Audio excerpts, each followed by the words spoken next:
A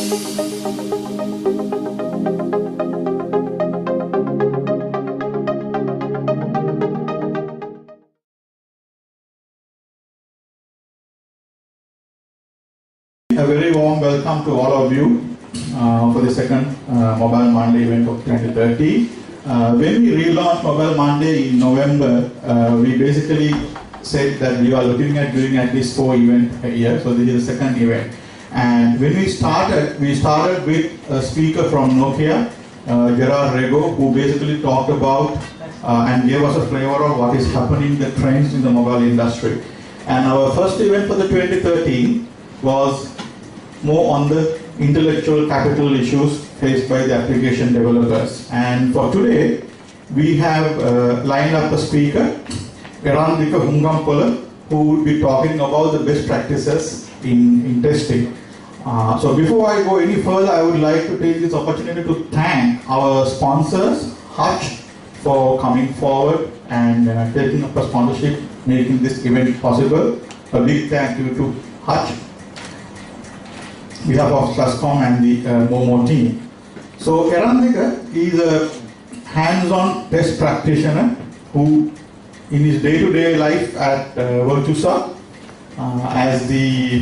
my eyesight is a bit bad, as an expert in technical QA, is involving testing mobile application. So today you can hear from someone who's actually involved in doing hands-on testing.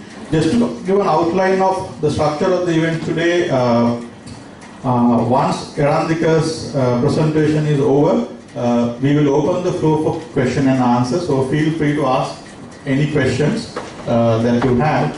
And at the end of it, we will be opening up for refreshment. Most of you all who have been for Momo events are already familiar with the format, but for the benefit of those who are joining us today, I think everybody would have got a coupon. The coupon basically entitles you to some refreshment plus a drink. Those who are not going to make use of any alcoholic drinks such as beer can make a request to the staff to give you a non-alcoholic drink. So without any further ado, let me hand over you to Erandika Hungampola to conduct this presentation. Thank you. Good evening, guys. Okay, before I start as a tribute to this the wonderful tool mobile, so let me ask this question from you. Who invented the mobile?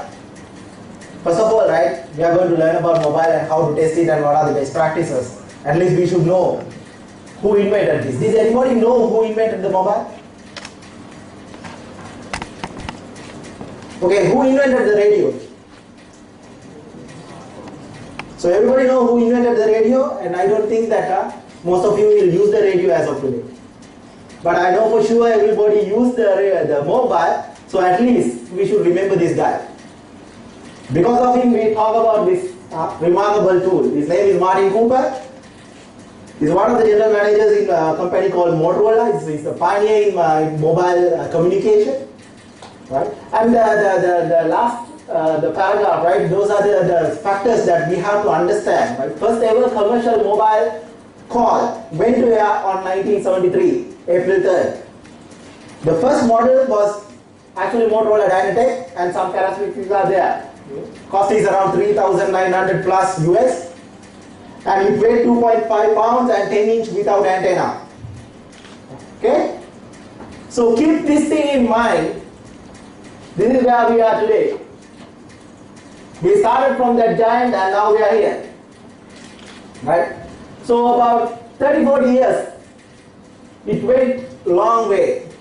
Nowadays we have smartphones, and our software industry is actually, what you call this, have two segments right now. The one in this chart is in ash color and black color. It's actually showing you the software industry and that its market value for that particular year. And from 2005 to 2010, so actually the software industry is, as a desktop software industry is dominating the market. And from 2011, you see the mobile market, with the help of tablet innovation, is actually taking over that particular software segment. And then from there onwards, in 2013, it's actually the mobile software industry almost doubled. Actually took the entire industry. So what this actually tells you, this is the fact actually we have to understand. This is what it tells you. The normal software development or the industry is the one that I have marked in this pink color, is actually stabilizing. Now when the projects normally what we did in Virtusa also about 4-5 years ago are mostly the desktop application or web applications. But currently the most products that we are actually testing are mobile portable applications, all the existing applications that they are porting to the mobile. So that's why that trend is actually skyrocketing. So what that means to you is, whether you guys like it or not, with another 2 or 3 years time, if you are in the software industry, you will be playing mobile. So that's the important thing that we have to understand. Any questions so far? Right. Since when we talk about mobile best practices, there are two areas that we have to understand. First thing is the development factor, the second thing is the testing factor. So let me give you a very brief understanding about concepts in mobile development. There are basically two concepts. The first concept we call a native application development concept. It's a very simple concept. If I want to build a, say, Android mobile application, I have to simply download the Android development kit, and I can do the code, and I can run that application on Android. So if I want to build a BlackBerry application, I will download the BlackBerry SDK, I will develop that application, and that application will run only on BlackBerry. The same thing, if you use Xcode, your application will run only on iOS. So that's why we call it a native application development. It's native to the vendor. The problem is when you actually building a mobile applications for enterprises, okay? Now your enterprise doesn't know how many of your clients actually use Android, how many of them actually use BlackBerry, or how many of them actually use Windows. So because of that, your enterprise application, if you go with the native application development concept, you have to build at least 2 or 3 mobile applications. And that is costly, because same application, you have to build it 2 times or 3 times based on your handset fragmentation, and you have to test that those 2 or 3 applications simultaneously. And maintenance also is not that simple because of that. So the industry has a solution for that. That is this, what I have explained in this slide, that's called hybrid development concept. So hybrid is very simple. You build one code, during the compilation, the hybrid framework will port that application into multiple platforms.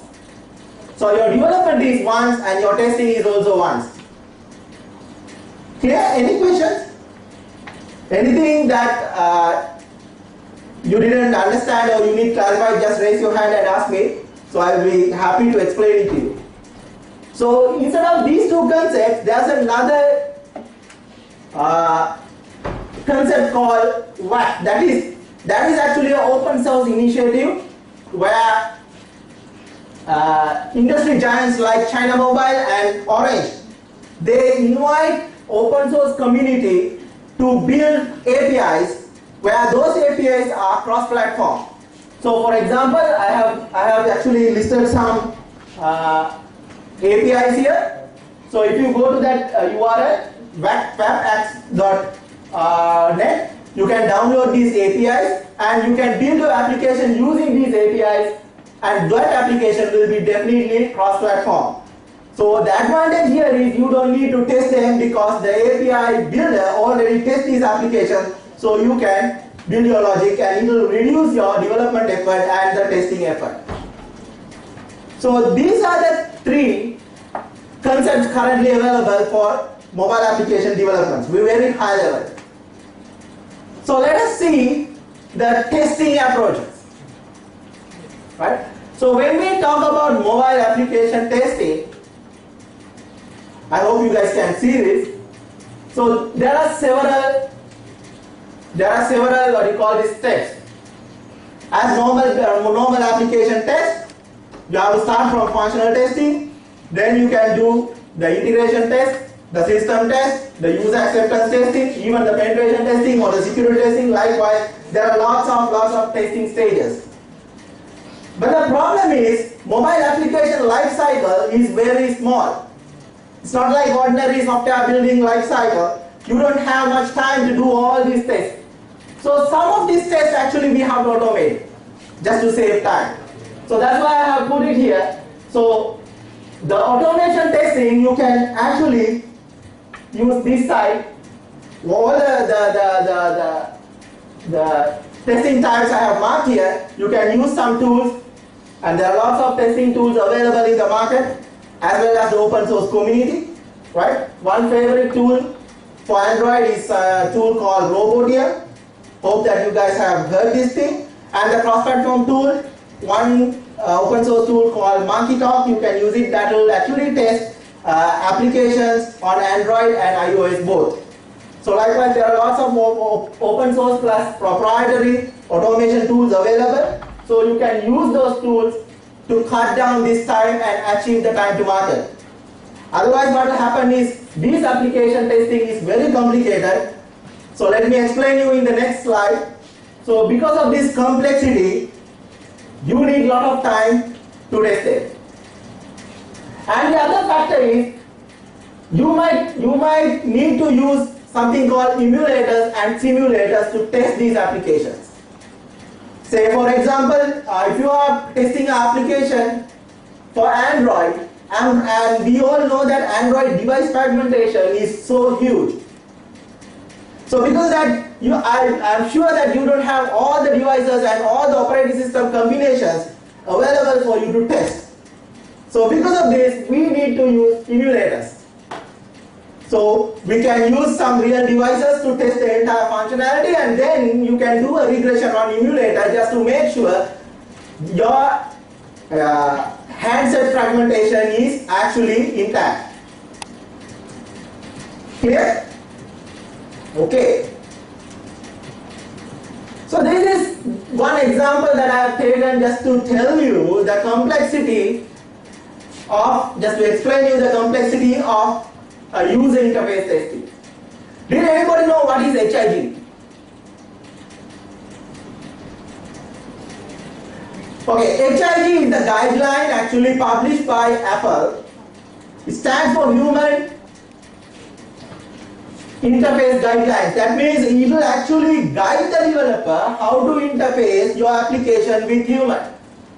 Right? So in Apple guideline, I have taken a screenshot of this guideline, and the first one is actually for iPod and iPhone. Screen resolution is 114 by 114 screen. Apple telling your application icon has to be 57 by 57. What this means? What do you all know about iPod and iPhone?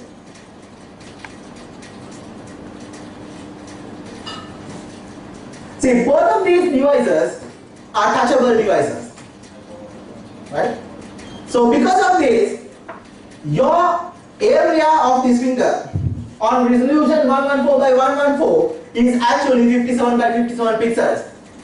So if your developer put your application icon smaller than this, your user will have a hard time to click that icon. But you see, if the resolution gets bigger, in 640 by 960, your icon size is actually has to be bigger. Now as a tester who testing your mobile application for user interface factors, he should know or she should know this. So this is why we have to automate this, because these tests are very complicated. Clear? Okay. So let me explain you in very high level how to do this performance test, because normally you guys know how to do the functional test, so I'm not going into detail on that thing.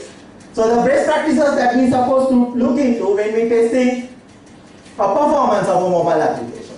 Now, mobile application has 3 segments, right? The first one is your backend. We all know your mobile application has to connect to a backend, because normally,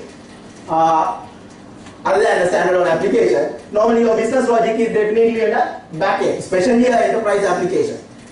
And this is your mobile application. The application we installed in your handset. So that part is that.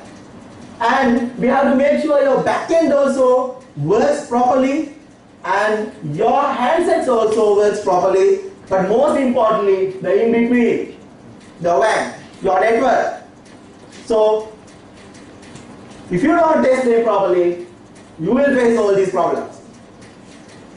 If your application performs very well on your handset, but if your application is responding very poorly to the network, that is a problem, because response time is a key factor in mobile applications. So how we test them, how to know that our application actually working properly in a different kind of networks is the key to your application test. So I have actually just given you a very high level calculation just to see how your application effectively working with your network. Now, normally whenever your mobile starts, you switch on your mobile, we normally call our mobile is in idle state. Right? That means that our mobile handsets is actually not doing anything other than we are expecting a call or a data call.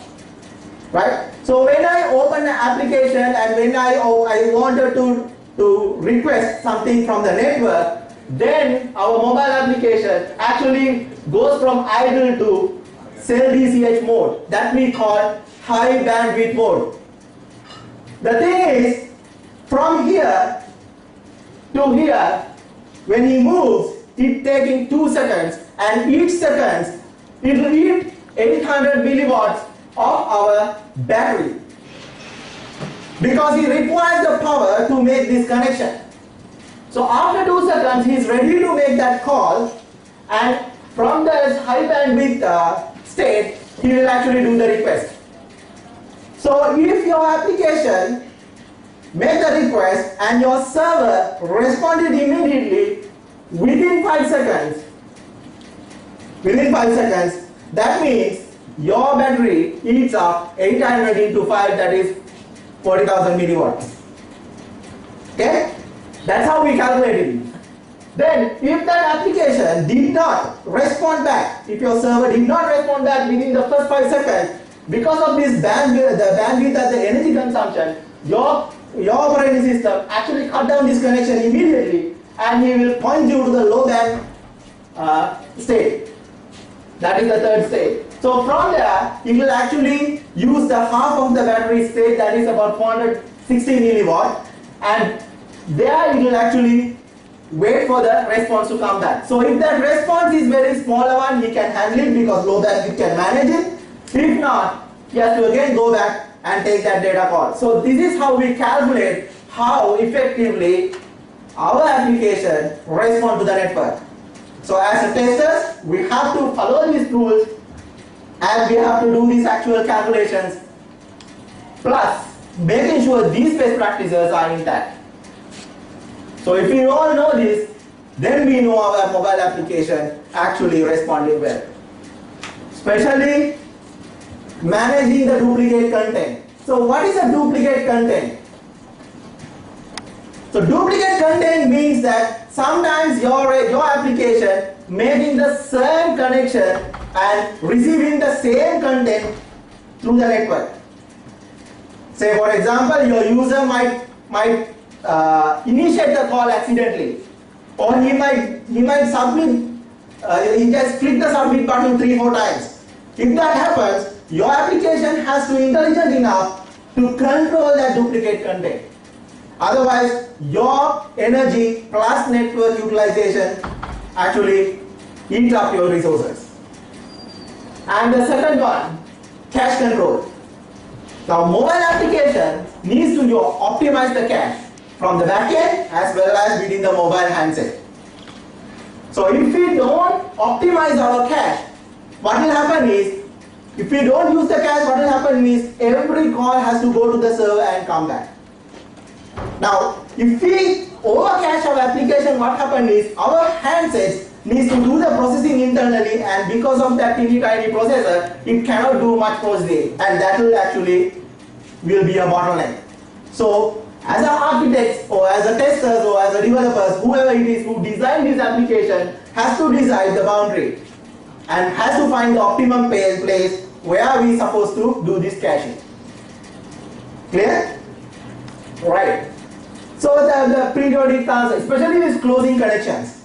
Now, I said if we stay in high bandwidth for a second, it will eat up 800 milliwatts. So if your developer forget to close this connection, even though you receive your data, that means your battery is still utilizing it because your high bandwidth receiver thinks still you are actually waiting for a call. So purposely developers need to close this. By doing that, you can cut down the energy utilization, and that will improve the performance of your application. So likewise, these are the best practices for the developers to actually focus while they are developing, and to testers to test it and certify. Any questions?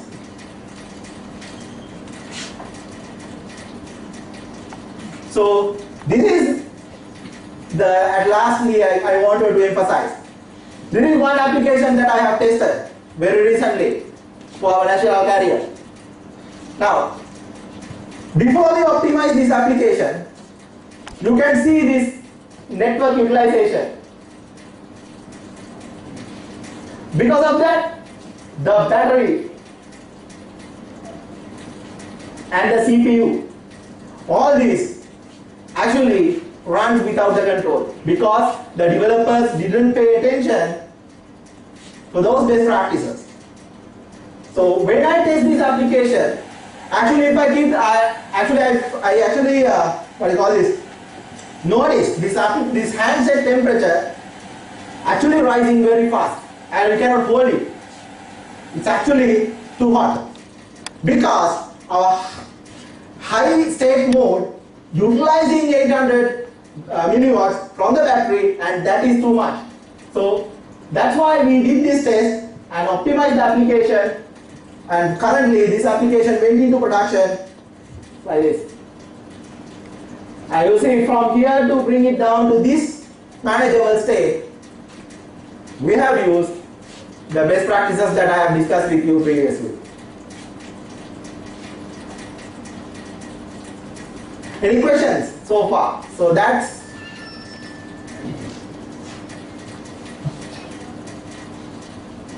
so if you have any questions, you can ask me, or let me show you some tools that I have used just to give you a very high level understanding. Right?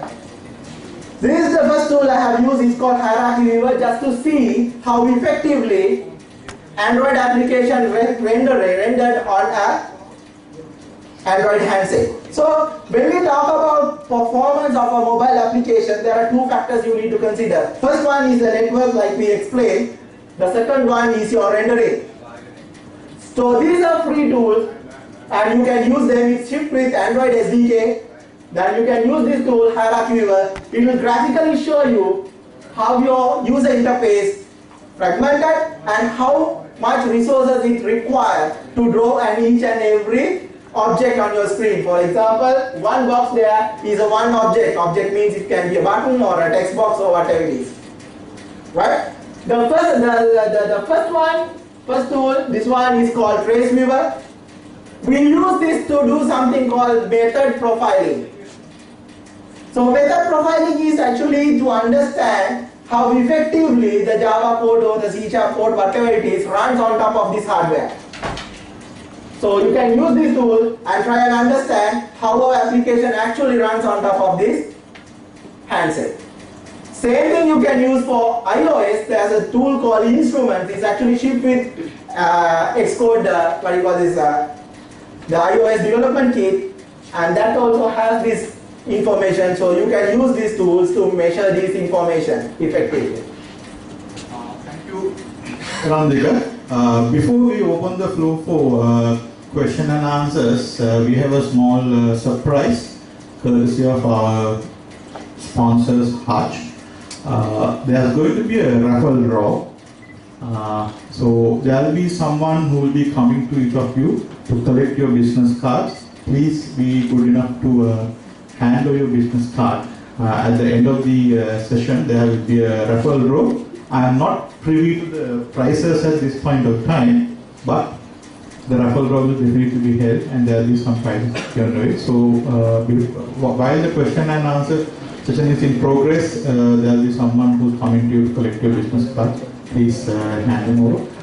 Okay, thanks Erandika for that great session, and let me hand over you to now Khalhar to lead the Q&A. Thank you. Thank you, Nana. And while you are looking for your business card, you can think about questions that you can put forward for the forum.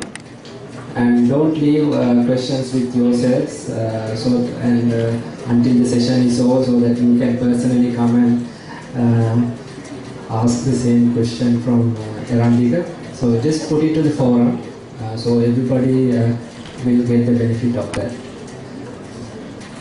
So, any questions? Let me ask the first question. Your experience with that development of mobile application from the start to time that you come to deployment, like what kind of percentage of the time is that you spend that is traditional allocated for testing as against the traditional test of application?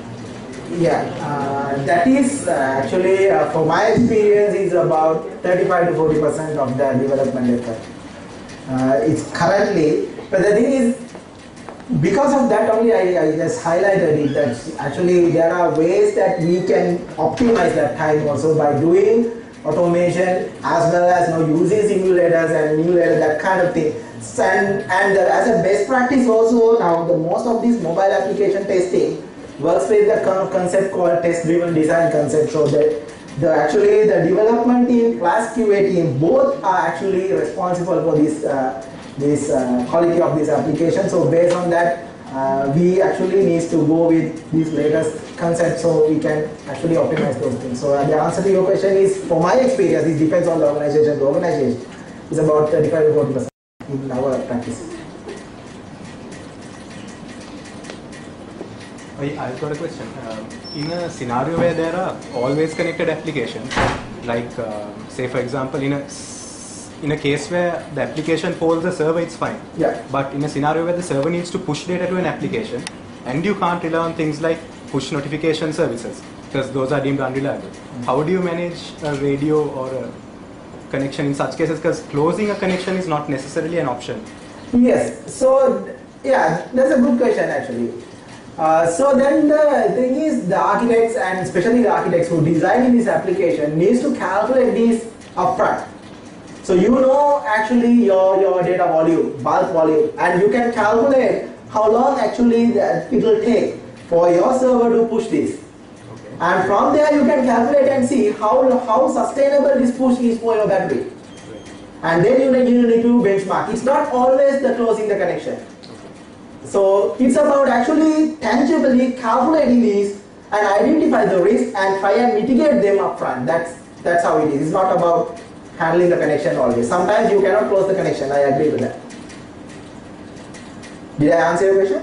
Yeah, but would you say that let's say an idle socket connection is just as bad as an active one? Let's say it's simply listening and not. It's actually not the ideal socket connection. It's not something like that. Let me show this slide to you again.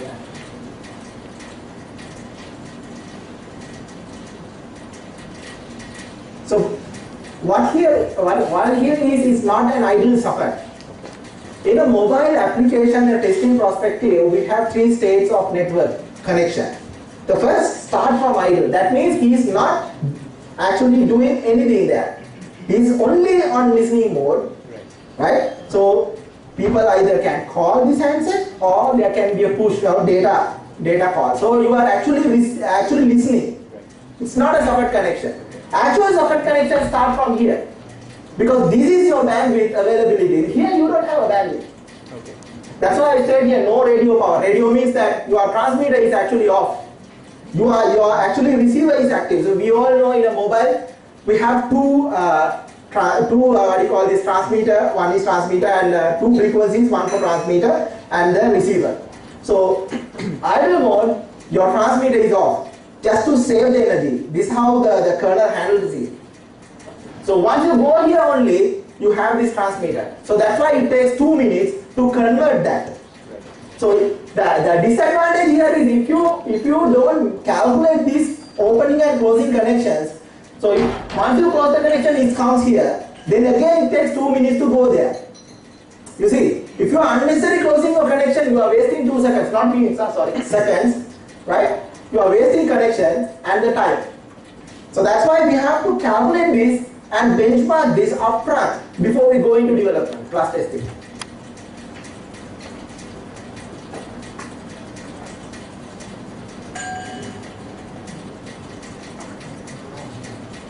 Yeah, excuse me. Yeah, hi, I'm Erandika from Leapset. Just a question on, you mentioned about Monkey Talk. Yeah. Can you recommend any other tools? Because the support you get from Monkey Talk is very minimal. So okay. Actually, I cannot recommend a tool for you, but I can give you a list of tools, right? So, unfortunately, I don't have a slide on testing tools, but if you talk about proprietary tools, right? Now, HP has a very good test automation tool set. It comes with ALM, that is the Application Lifecycle Management plus QTP.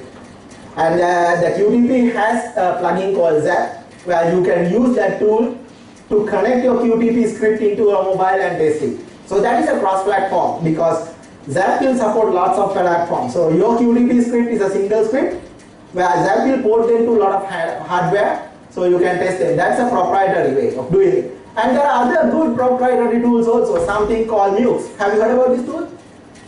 Right, it's from a company called Jamo Solutions. But there are lots of open source tools also available. Right? One is Monkey Talk. But there are others like Robotium. The Robotium is currently very powerful, right? But the disadvantage is it's only for Android, right? So same way the Monkey Talk, you can test it. That's the only open source tool available for iOS. Plus it will support Android. But other than that, there are other tools also like I can't remember this tool there. I must forget the name. The Monkey Run, right? So likewise there are a lot, but you have to decide now which one to use because you have to do a cost benefit and your feasibility and then decide which tool to use. Okay, then thank you very much. Before I invite Arul to take the podium, what we will do is we will leave this bowl over here. So anyone who could not put their business card in, you still have time to put your business card. There are 2 prizes to give away at the raffle draw. We will do the raffle draw after the formal proceedings are over while the food is being served. So let me invite Arul Vas to speak a few words. Hello, good evening everybody. I'm Arul. I look after data, roaming and managed services for Hutch. Let me first at the onset start and say we are proud to be associated with Mobile Monday and we are happy to be here. In attendance I have with me my colleague Jihan who looks after data with me, my colleague Zareen and my CEO Mr. Kumar Nadasa who is somewhere in the audience. It's a very entertaining presentation you had. Thank you so much. We really enjoyed listening to what you had to say. You've gone through the whole background about what Hutch is now. We have been one of the later entrants into the data space for 3G And that is an advantage for us because we've understood our other competitors where they have faltered and have been able to build a top-end, top-class network so that our customers, which are hopefully most of you, can enjoy consistent data speeds. We don't go about claiming we have the fastest speeds or the best and super fast. We are saying we offer you consistent speeds. And why is that? Because you actually look at a customer who uses, maybe not most of the technical guys out here, but a normal customer uses, let's say, Facebook, email, YouTube, where you all requires about 1 Mbps of speed, which is consistently given across to you so that when you're watching a YouTube video, it doesn't buffer. Or when you're doing a really important booking on tickets LK for your movie, which you're going to watch with your girlfriend or your spouse tomorrow, it shouldn't fail. So that is what our promise is to the customer. You come on to Hutch and we will ensure that you get consistent speeds as per what you promised. If you are promised a 1 Mbps speed, we ensure we deliver that with our consistent quality of network. Another very important important product we're launching very recently is the mobile Wi-Fi device. I've got a very small presentation, but anyway, I think most of you have seen a mobile Wi-Fi device. Have you heard about it, all of you? Can I have a show of hands, please? A larger show of hands, please? Okay, that's about 4%, I would say, in this audience. So, okay, this device is extremely helpful for a bunch of people, a group of people, a family, while traveling. And the reasons are multifold. Yeah, so this device basically is a portable Wi-Fi option, which allows you to carry it with you. Ladies, in your little handbag, lovely device. Guys, in your pocket, in your back pocket, with a hip flask of whiskey. One portable device. What it does, it gives you access to our 3G network. And by the way, we have about 1,000 3G sites in this country, which is just on par with everybody else and higher than most of the competitors. It gives you access to the 3G network. So just a quick run through. It's a pocket-sized unit. Take it anywhere. Consistent speeds. I'm not offering 21.6 Mbps. No. I'm offering you a consistent speed. Okay. Multiple users. And just, I think you need to focus a bit on this 100% coverage booster. So what it basically does, it gives you a map like this. So in spite of having limited number of cell size coverage, this device captures the signal from far away. And therefore, where your dongle fails, the device works for you. So it gives a customer, when he's traveling in the car with his family, for example, you're going from, let's say, Jaffna or Trincomalee, you get consistent coverage across the whole place. Your kids, you are watching YouTube videos by being driven across from Jaffna to Trincomalee. So that's a new product we've launched. I would like you to go and experience it. I'm sure we've got an experience zone, 2 zones that are set up right outside. So when you all break from this discussion, you can have a look at our experience zones, look at our products and services, patronize Hutch, and hopefully we convert most of you to the Hutch network. Thank you very much, and all the best.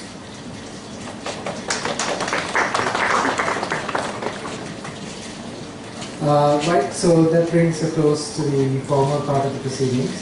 I would like to thank our speaker, Mr. Erandika, for a very informative and enlightening session on the challenges of mobile application development. I would like to call upon Mr. Imran Furqan, the Executive Director of SLASCOM, to hand a token of our appreciation.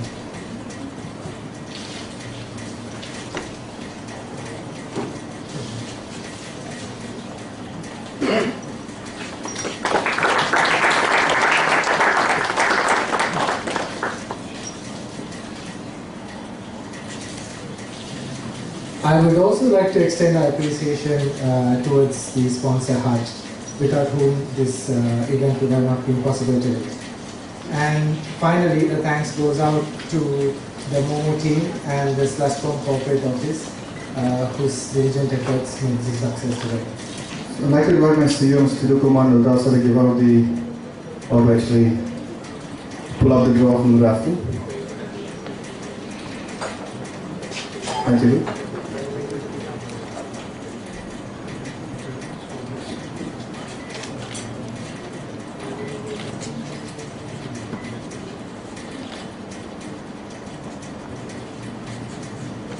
Okay,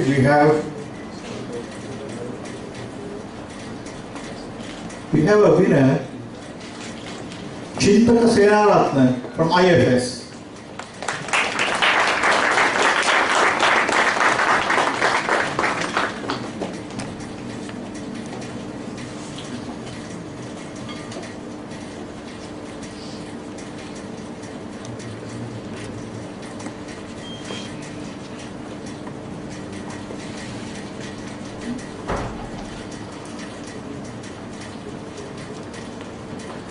Madhurajit Pereira from Navantis.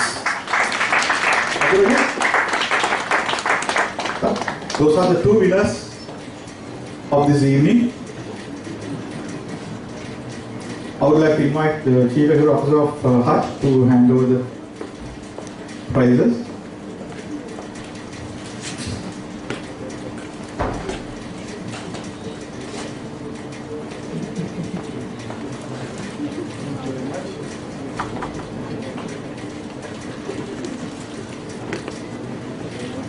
Okay, ladies and gentlemen, let me thank the Chief Executive Officer of Hutch, Mr. Kumar, for gracing this occasion. Thank you very much for joining us and extending this sponsorship to us. And also let me thank Qbaa, the management and staff of Qbaa, for the excellent arrangement that they have provided to us. So we bring this event to a closure.